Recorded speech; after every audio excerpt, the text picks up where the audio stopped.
Sí, bueno, pues no hay sorpresas, ¿verdad? No hay sorpresas porque como se esperaba, a toda velocidad, Morena, PT, Partido Verde en la Cámara de Diputados aprobaron la reforma de supremacía constitucional. ¿Qué es esto? Ya lo hemos platicado mucho durante los días anteriores. Se establece que las reformas a la Constitución no pueden ser impugnadas por nadie, ni políticos, ni funcionarios, ni ciudadanos, que eso es lo preocupante. Las reformas a la Constitución no pueden ser impugnadas ni suspendidas con amparos, controversias o acciones de inconstitucionalidad, sea lo que sea. Por los próximos años, por lo menos los próximos años, Morena y aliados podrán colocar en la Constitución lo que les parezca correcto o lo que les parezca benéfico para sus intereses. Ese es el punto y ahí está el peligro. Bueno, la Cámara de Diputados aprobó en lo general y en lo particular esta reforma, 340 votos a favor de Morena, aliados PT, Verde, y en contra los 133, pues insuficientes. Se sabía, ¿verdad? Se sabe que son los votos insuficientes de PAN, PRI, PRD, PAN, PRI, Movimiento Ciudadano para detener esta reforma. ¿Qué pasa? Ahora tiene que ir con el aval de 17 congresos estatales, porque es una reforma constitucional. Bueno, pues de ayer que la aprobaron a hoy, así de rápido y así de desobligado, porque pues imposible que se pueda analizar o discutir o generar algún tipo de debate o reflexión. Así, de anoche a esta hora de la mañana, a las 7:17, son 9 estados los que ya le dieron el voto a favor a esta reforma. Así.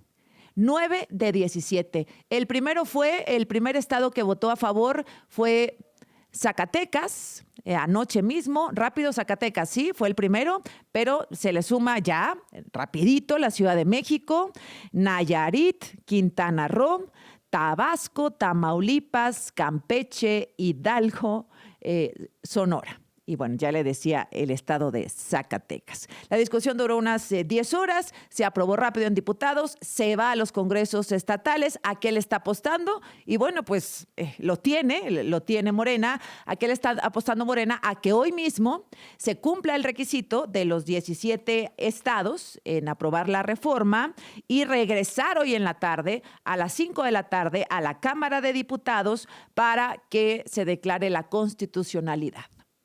Y luego se publique esta ley de supremacía constitucional, se publica en el Diario Oficial de la Federación, pues ya, ¿no? Hoy, mañana, rápido.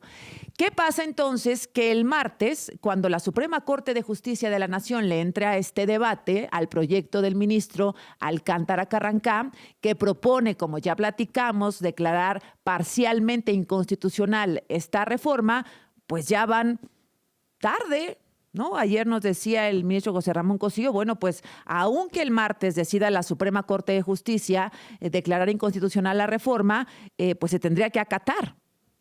Morena ha dicho que no lo va a hacer, que no va a acatar.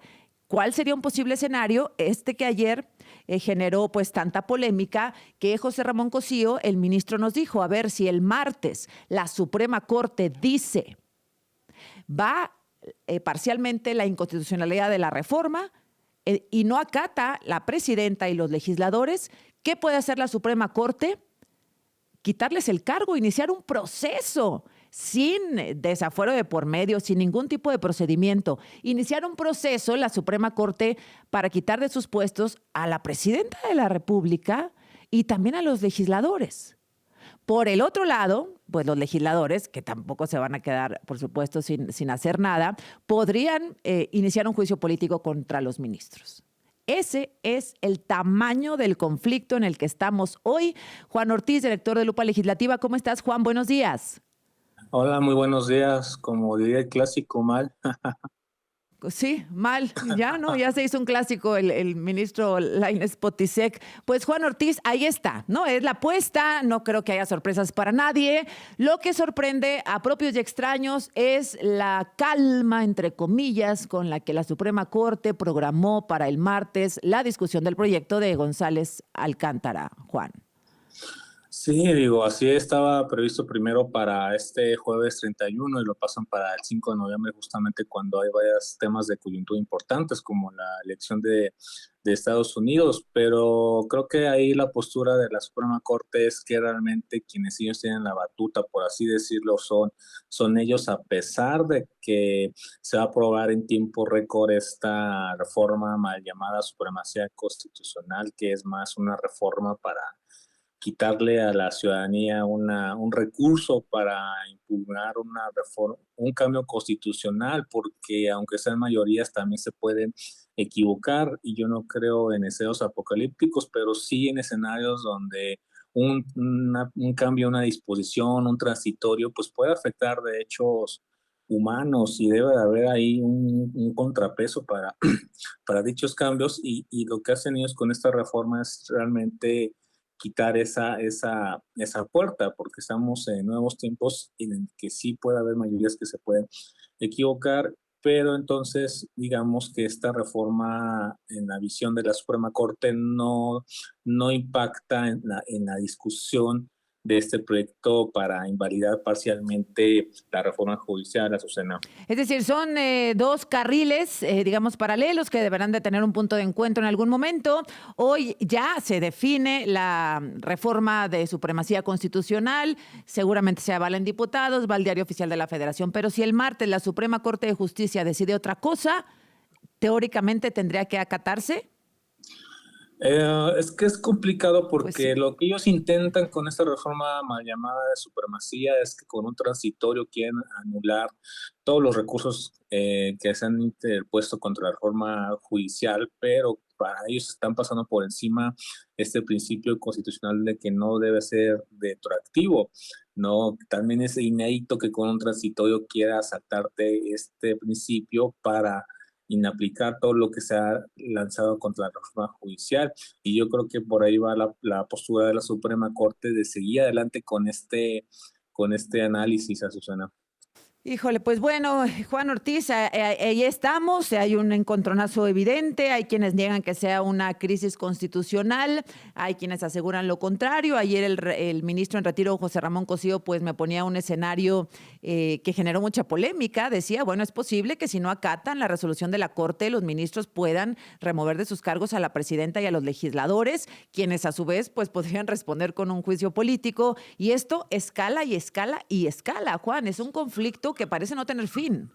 Sí, así es, un conflicto que empezó hace poco, ¿no? Con este desconocimiento de Norma Peña como presidenta, y que escaló hasta llegar al punto de desconocer todas las resoluciones que han emitido juzgadores, pero sí un punto de no retorno va a ser cuando, en su caso, digo, no está confirmado, pero que si invalían parcial o totalmente la reforma judicial, porque recordemos que todavía en esa discusión pueden decidir los ministros otra cosa, o sea, pueden Sí, sí, decidir claro. o se valía todo, se invalida parcialmente, o se va todo. Esa es la Exacto. posibilidad. Sí, Y sí, la crisis también va pueden a venir, decir, va adelante y se acabó, ¿no? así es, y Pero la en el crisis caso va a venir, contrario, pues se queda como está, pero imagínate que lo valían parcial o totalmente y no obedece, uf, no, eso ya es un nuevo escenario en el que ahora sí que, pues, ¿cómo va a acabar, no? sí, O sea, sí, no, no lo van a imagino. querer crear otro poder judicial porque este ya está totalmente en rebeldía según ellos, Sí. Oye, ¿cuántos pero votos necesita la Corte en caso de que decidan declarar inconstitucional parcialmente esta reforma? ¿8? sí, se necesitan 8. Hubo hoy una discusión interesante sobre si necesitaban 6 Sí. u 8. Se hizo ahí un caos, pero finalmente decidieron que se mantuviera 8. Digo, está complejo porque dice la reforma judicial que se debe leer literal, ¿no? Y son 6, Pues sí. pero los ministros hicieron que todos, incluida la ministra Lenia, Yasmín, Loreta, que sean 8, mientras haya 11. Es decir, si los 8 que presentaron su carta de renuncia ayer votan a favor del proyecto, pues si mantienen esa congruencia, pues entonces ya quedamos, ya se queda la votación mayoritaria. Bueno, pues vamos viendo, querido Juan Ortiz, te agradezco mucho, como siempre, esta conversación. Gracias, un gusto, estás a la orden. Gracias, regresamos.